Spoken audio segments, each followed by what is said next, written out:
My name is Andy, and we are at ASM.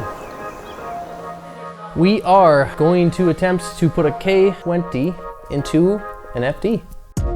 I brought my FD from Virginia to Wisconsin just to have Andy work on it. He's arguably one of the best K-swap mechanics in the country, having done probably hundreds of K-swaps on S2000s.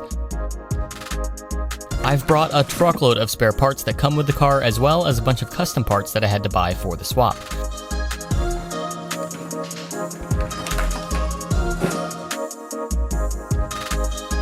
Like, I don't have any brand loyalty towards really any car.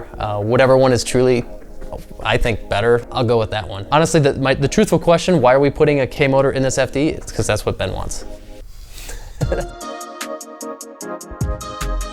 With the K-swap, my FD will be easier to maintain, parts will be easier to find and cheaper, my fuel economy will be doubled, I'll make power easier, and the car will weigh less. To me, it's a no-brainer. If I wanted to experience a rotary engine, I'd just buy an RX-8 for much cheaper. But a car is so much more than just the motor. In my opinion, the FD is one of the most attractive cars ever produced, and it has a phenomenal suspension geometry. This video isn't meant to stir up an argument, so let's get started on the project.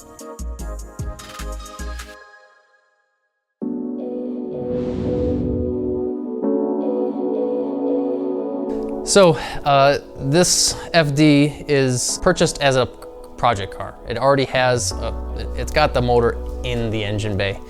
Not much from just looking at it so far, not much really seems buttoned up or bolted down. Everything's just kind of thrown in there for mock-up purposes. We've got a K-swap and an FD. The motor's in the car, but we're gonna pull it back out. We've got a lot of things we need to touch up on.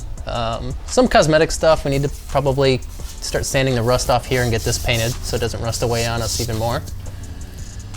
We've got some exhaust clearancing issues we're gonna wanna probably address.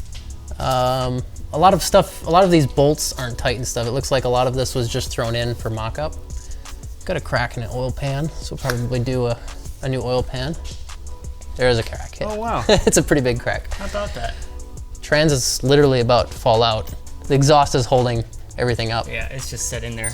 Lift it. Yeah. We're basically gonna kind of start over with it. We're gonna pull everything out, try to strip everything down.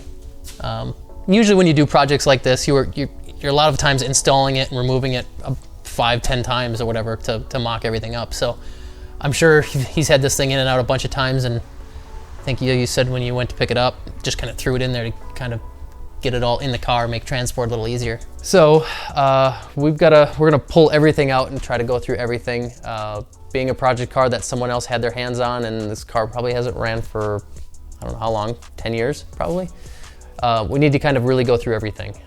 So we're gonna pull it all out, inspect everything. We're gonna do a few things to the engine, put some fresh, cleaner parts on it, new oil pan, that kind of stuff. But yeah, it looks like there's a lot of stuff we need to just, cover every base.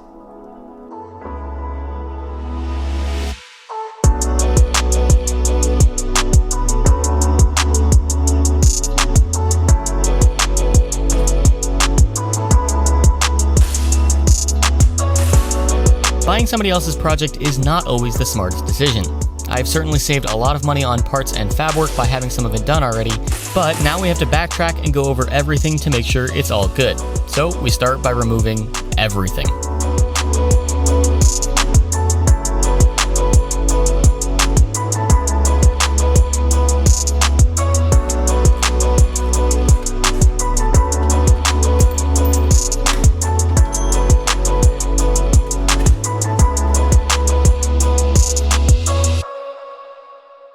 We tore everything down because everything was kind of loosely assembled, probably mostly just to get everything mocked up. We're pulling everything out just because we're not sure what's actually tight and what's loose. It's kind of someone else's project. So pulling everything apart off the engine, and there's kind of a common issue I've seen on a lot of K-swaps in S2s, which is pretty much what this is. It's an S2 trans with a K, obviously, and we're using their flywheel. And a common issue I've seen a lot is people use the S2000 flywheel bolts, and they're actually pinched too long. So it actually bottoms out the bolt, and it feels like it gets tight, and it does get close to tight where the flywheel actually is like, there's no slop in it, at least that you can feel. But when the bolt bottoms out, obviously it's not truly tight. And then eventually the flywheel bolts will loosen up or snap or shear, and then you'll have bigger issues. I've seen it happen a couple times. So we pulled this off and just to inspect, and sure enough, these are the stock S2000 flywheel bolts, which are just a little bit too long. I've got the correct bolts. And if you look really close, I mean, it's not much. It's literally like 2 threads too long. So kind of a good thing we're pulling everything apart and inspecting and catching these issues before it becomes a bigger issue. So we'll keep tearing it down and looking for any other common issues. This small issue with the flywheel bolts is the reason that we're tearing the car down. Because everything has been messed with, we don't know what else has been overlooked by the previous owner, and I'm not willing to take any chances. So now, let's take a look at the motor. After kind of taking a few things out of the car, we dropped the engine out. There is a lot of loose ends on this car. We pretty much have to consider it as a bare shell because we have to go through everything. We don't know what this guy touched, and obviously we know half the stuff is loose. There's nothing major wrong with the engine, but it's certainly a good thing that we're going through everything. The motor itself looks healthy and clean, but it needs some of that ASM TLC. We'll go through and freshen up everything with new spark plugs and gaskets before reassembling the accessories.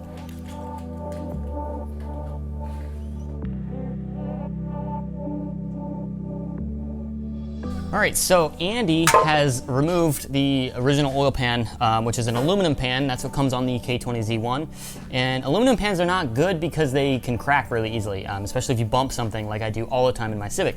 And this oil pan is no exception. It actually, I don't know if you can see that, but it has a hole that is much larger than my fingernail. So the engine isn't even able to hold oil because there's a giant crack in it. So that's not good, but also there's no baffling. And if you're gonna take any sort of lateral G-forces, you wanna have some baffling to make sure that your oil pickup will actually constantly suck up oil and not air with the oil sloshing around. That's particularly important with a rear-wheel drive setup because the K-Series was designed for front-wheel drive, which means the sloshing back and forth is going to be a lot more exaggerated because the engine's constantly moving in the wrong direction. It's not designed to move that way. So we have a Unit 2 pan. This is made by Mitch up in Canada, Unit 2 fabrication. He makes oil pans like hundreds of oil pans, maybe even thousands of oil pans. They've got these trap doors in it that prevent the oil from sloshing around, tries to keep that oil very centralized where the oil pickup is. And yeah, so we're gonna throw this on. Also, steel makes it much easier to weld on AN fittings for oil return lines. So we're gonna do that as well.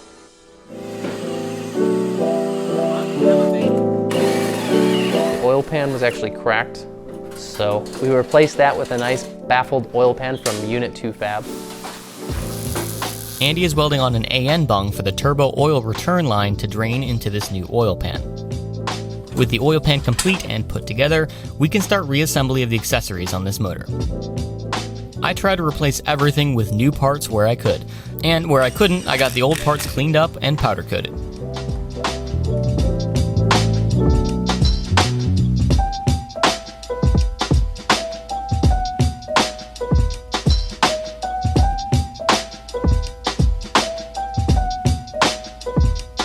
As with any build, the most expensive parts are often the little things. Items like silicone sealant, gaskets, bolts, paint, and so much more. So it's time to make a trip to our video series sponsor to restock on some parts that we've run out of.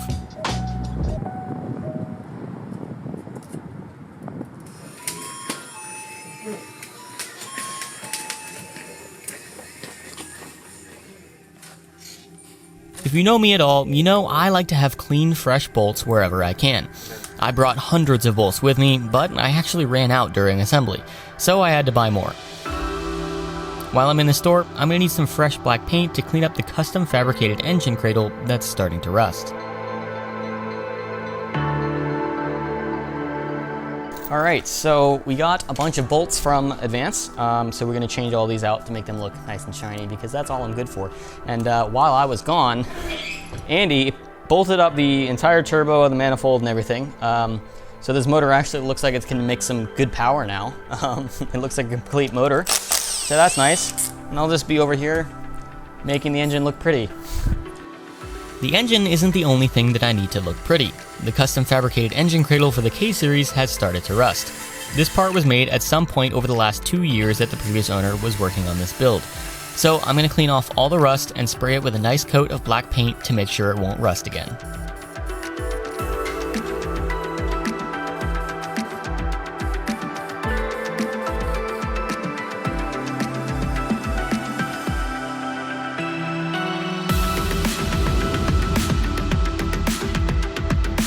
Alright, so day 2 here at ASM, and we've already made a ton of progress. I can't believe it's already day 2.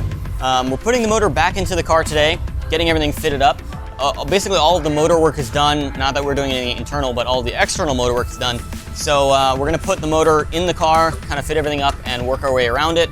There's still a ton of other stuff to do, like wiring, fuel system, those are the big major ones, but there's still a lot of unknowns because we're still very early into this. So let's go ahead and dive in.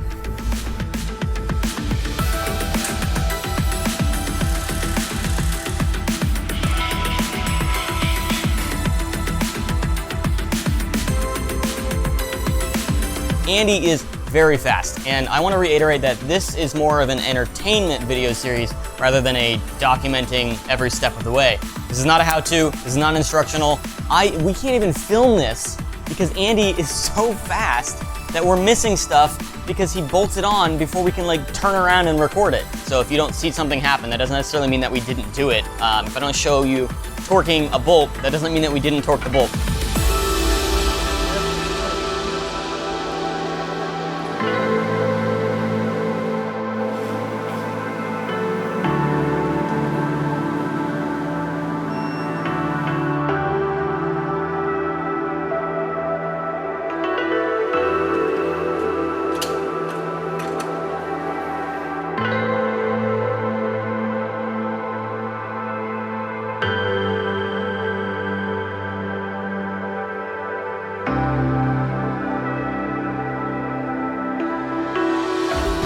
What are we about to do, Andy? Order lunch. Okay, what are we gonna do after we eat lunch? Well, we'll put this in before we eat lunch. Just nonchalantly, yeah, we'll put the drivetrain in. It'll take 5 minutes.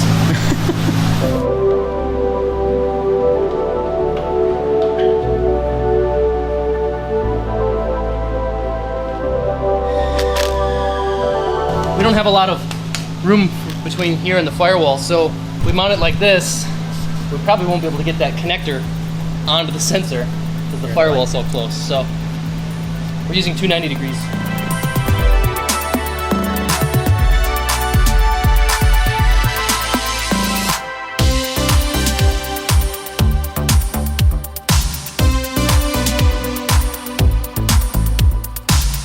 So the front of the car is so light, I need to hold the front down while we're lowering it. The back end of the car is much heavier.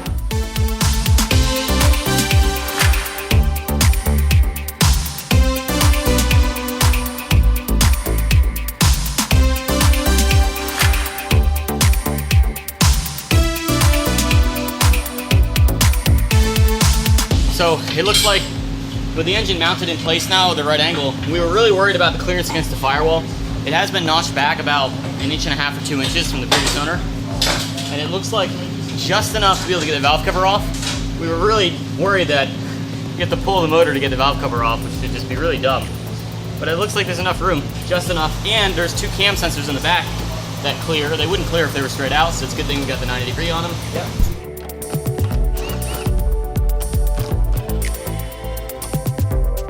Is it going to be sitting in here for a while? I don't see a reason to drop it back out, right?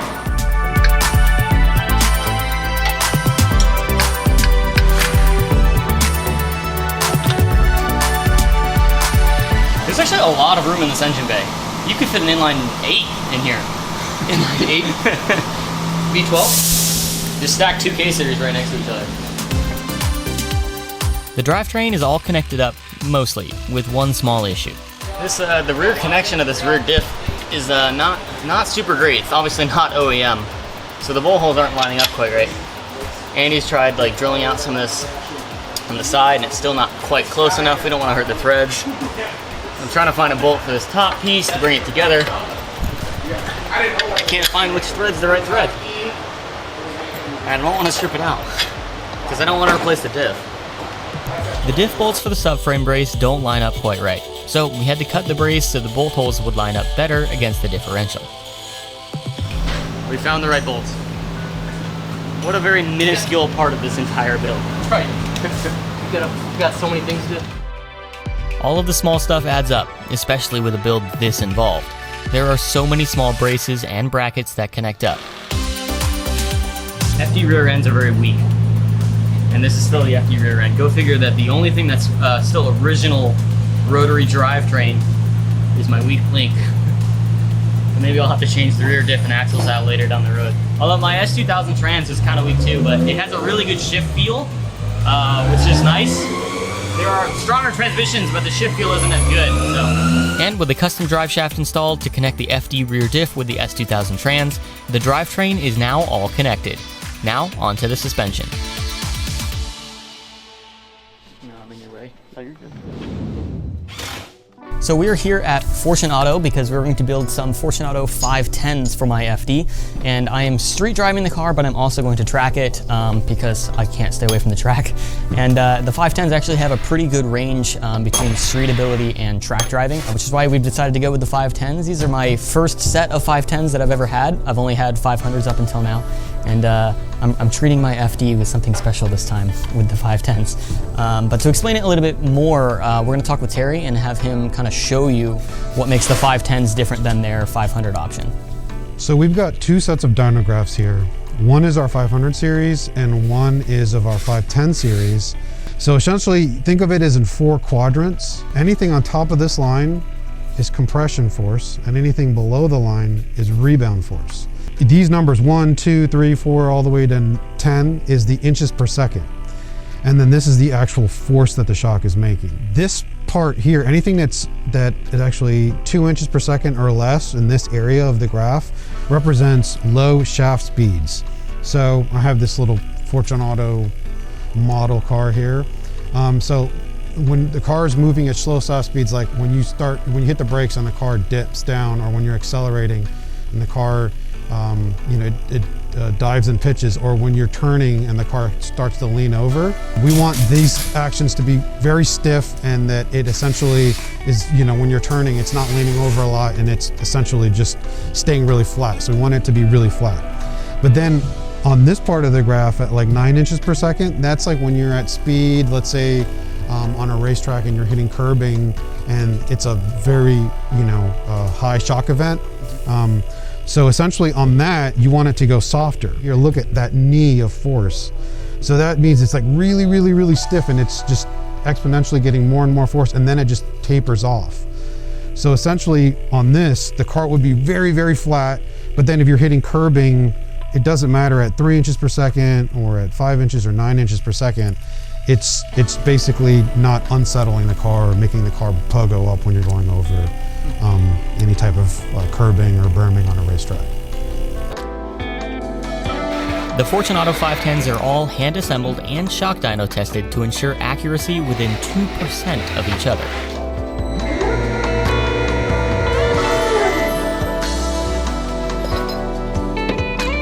Every single nut, bolt, and shim are all hand assembled. They also offer laser engraving, which I couldn't pass up, so I got our logo engraved right on the side. There's not many companies that put this much attention to detail in their products. I'm very excited to have these on my FD, and I can't wait to see how they feel.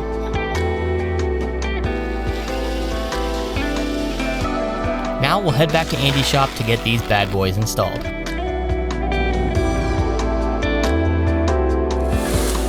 These are 510s. This is the first time that I'm going to be running 510s on one of my cars, so I'm super excited to see how they feel. And it looks like we're already ready to put these in, even though there's still a ton of work ahead of us. We're going to put these in so we can get the car on the ground and roll it back. I'm very excited to have these on the car. It might even trim off more weight, who knows?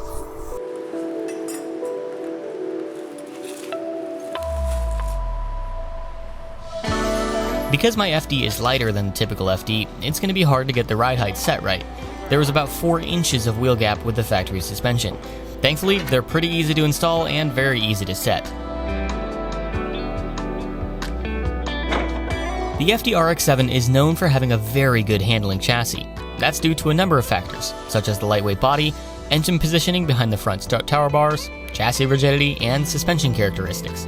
This K-swap improves on the insubstantial weight of the chassis and maintains proper engine position. And now we're improving the suspension characteristics to even further improve the handling of the car.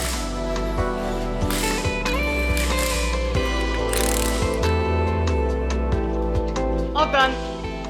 And with that, we bring episode 1 to a close. We've made huge progress so far, but there's still a monumental amount of work to be done. We'll continue the build later in episode 2.